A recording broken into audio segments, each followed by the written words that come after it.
Look closely at the ground beneath your feet. That tiny, tireless creature, the ant. It's always been there, a part of the backdrop of our lives. Harmless, right? A mere nuisance, perhaps. But what if everything we thought we knew about these minuscule architects of the earth was a lie?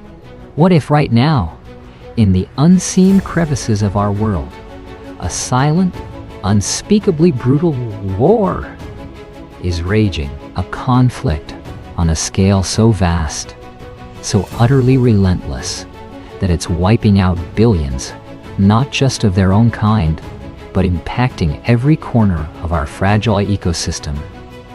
This isn't a science fiction nightmare. It's happening, and the true horror isn't just the sheer number of the fallen, but the chilling implications for us, the oblivious giants living on the battlefields. Prepare to see the world not from above, but from the front lines of an apocalypse we never saw coming. For eons, beneath the oblivious stride of humanity, the world of ants has known war.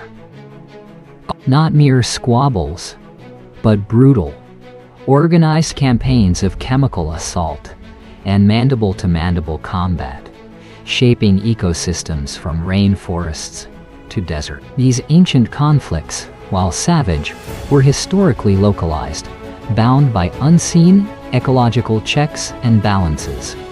A natural, if bloody, part of life's tapestry. The victor's expansion always met the next boundary, the equilibrium maintained. But that delicate balance has shattered. Entomologists first dismissed isolated reports as anomalous. Then the patterns became undeniable, a profound, unprecedented shift. What began as whispers of escalated territorial disputes rapidly coalesced into a chilling global phenomenon. This isn't ecological adjustment, it's an uncontrolled contagion of conflict, a planetary-scale war escalating beyond any known natural equilibrium, tearing at the very fabric of life. The silent war's architects are not the familiar garden ants, but an invasive, relentless vanguard. The Argentine ant and the horrifyingly named yellow crazy ant. These aren't merely individual species. They represent a terrifying evolutionary leap, redefining the very concept of ant society. Historically, ant colonies wage war against other ant species, but these invaders possess a chilling, unprecedented ability to forge vast, unnatural alliances, not just within their own kind, but across genetic lines previously considered impassable. They combine, subsuming rival colonies, their myriad queens, birthing a unified, unstoppable force. These aren't colonies anymore.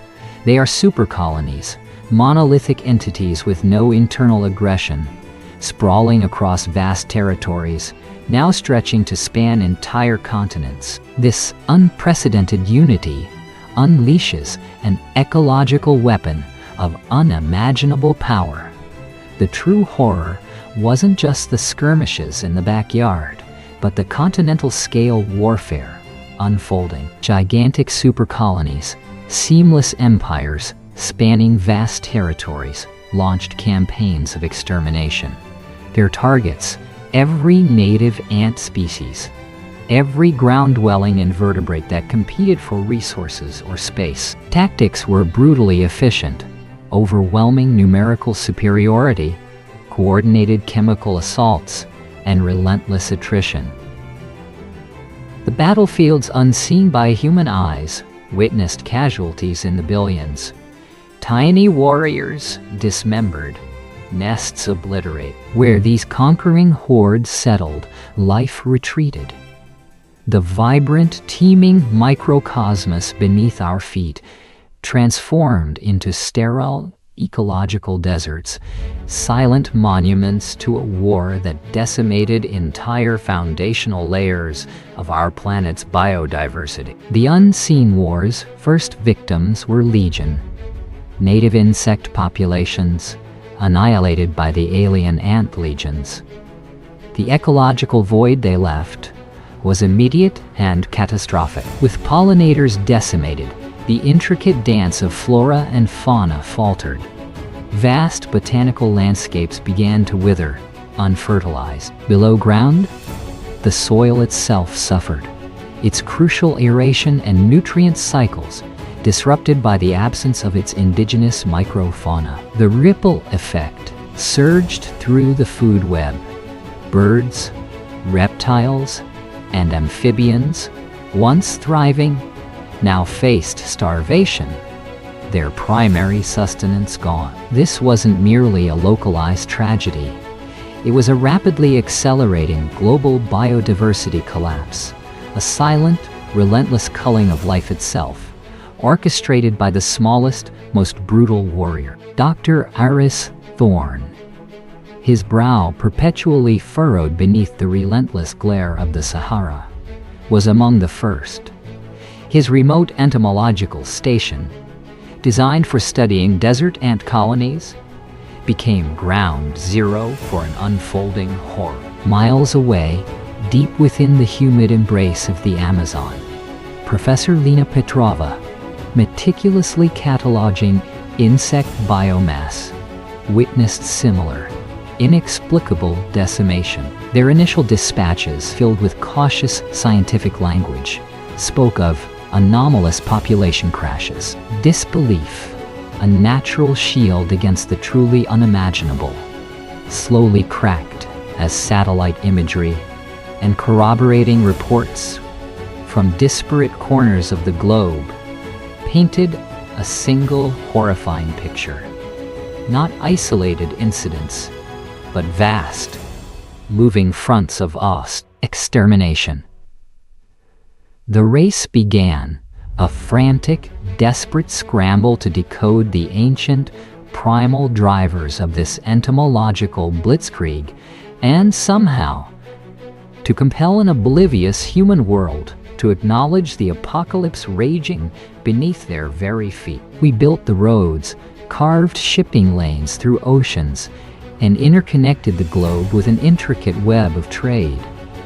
Unwittingly, we laid the perfect neural pathways for the invasion. Tiny stowaways, dormant in soil or packing crates, hitched rides across continents, exploiting our logistical prowess. Our relentless destruction of natural habitats, replacing diverse ecosystems with monocultures or urban sprawl, further simplified the landscape, removing natural barriers and competitors. Then came the warming planet, a climate change of our own making, which turned previously inhospitable territories into fertile ground for these resilient invaders. What began as a natural, albeit brutal, competition among ant species was exponentially accelerated, mutated by a human hand into a global ecological catastrophe. We didn't just observe the apocalypse, we unwittingly engineered its very infrastructure, providing the fuel for the inferno. The immediate aftermath was a landscape of stark contrasts.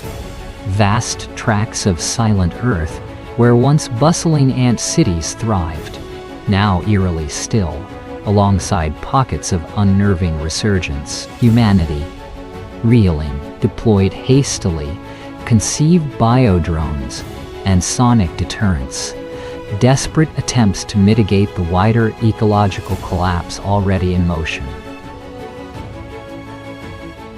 Long term, the world was irrevocably altered.